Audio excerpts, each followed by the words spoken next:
Le journal Christophe Lamar. Bonjour Christophe. Bonjour Dimitri, bonjour à tous. Quel sera le visage de la production d'électricité en France en 2050, entièrement renouvelable ou adossé au nucléaire? RTE, le gestionnaire du réseau électrique à haute tension, publie ce matin ses conclusions.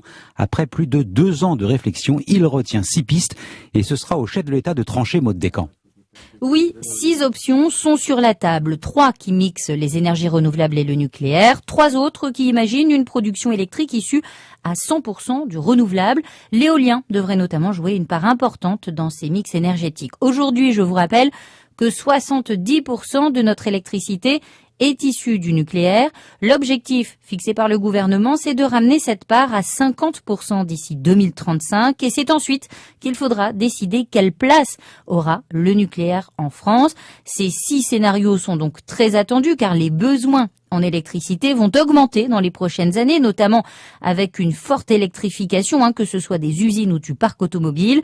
Et ce n'est qu'une fois ces 6 scénarios détaillés qu'Emmanuel Macron prendra la parole, a priori avant la fin de l'année, pour se prononcer sur la poursuite ou non du programme de construction des EPR, les centrales nucléaires nouvelle génération. Maud Descamps du service économie d'Europe 1 et cette étude de RTE est donc publiée ce matin à moins d'une semaine de l'ouverture de la conférence mondiale sur le climat à Glasgow, la fameuse COP26. La campagne pour la présidentielle, la course au parrainage est lancée. Les candidats n'ont plus que 4 mois pour rassembler les 500 signatures d'élus nécessaires au dépôt de leur candidature. Le compte n'y serait toujours pas pour Nicolas Dupont-Aignan, Arnaud Montebourg ou Jean-Luc Mélenchon.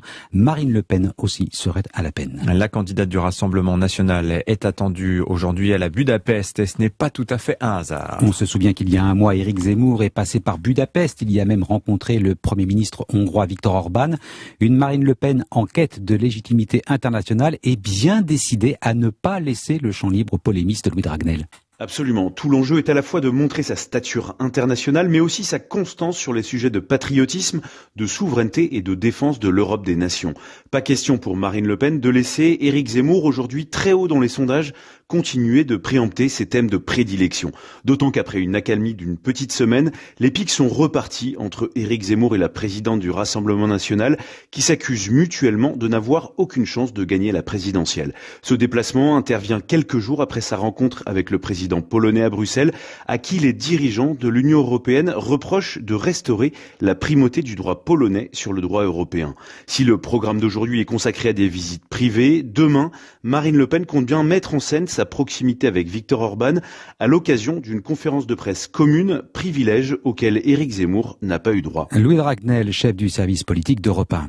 Allez, c'est un petit peu plus qu'un frémissement. Les touristes étrangers sont de retour en France et notamment à Paris, même si dans la capitale, le tourisme n'a pas encore retrouvé le niveau d'avant la crise du Covid. C'est un fait.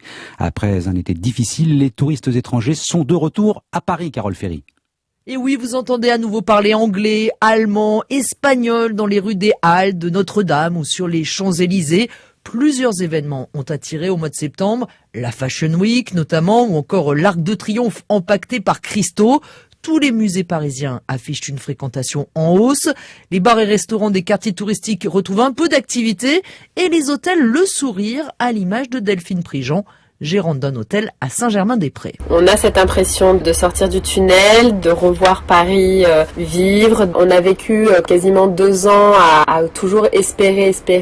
On finissait à plus y croire. Et c'est vrai que la fin septembre, on a été très agréablement surpris par la reprise. On sent quand même que c'est encore fragile, mais on a quand même un ouf de soulagement et on espère que ça va continuer. Alors selon le syndicat national des agences de voyage, le mois de novembre est plutôt encourageant avec 40% des touristes étrangers de 2019 attendus dans la capitale, plus de 50% pour les fêtes de fin d'année.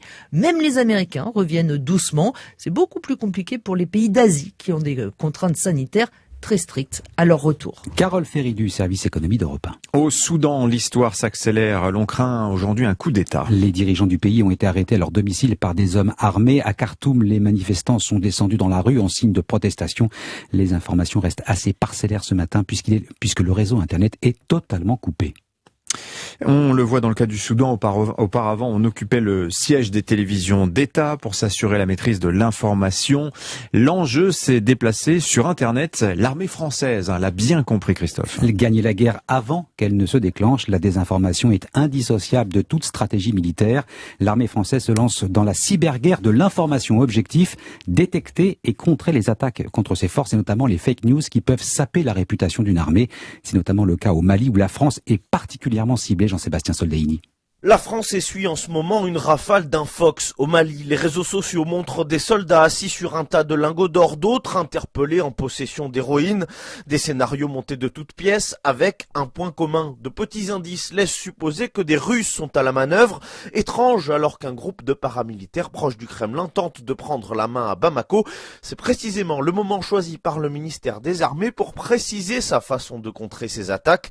Le chef d'état-major Thierry Burkhardt l'assure, pas de manipulation. Surtout, ne pas inventer, mais au contraire être capable de diffuser et de mettre à la disposition des informations vérifiées dont la diffusion appuie nos opérations.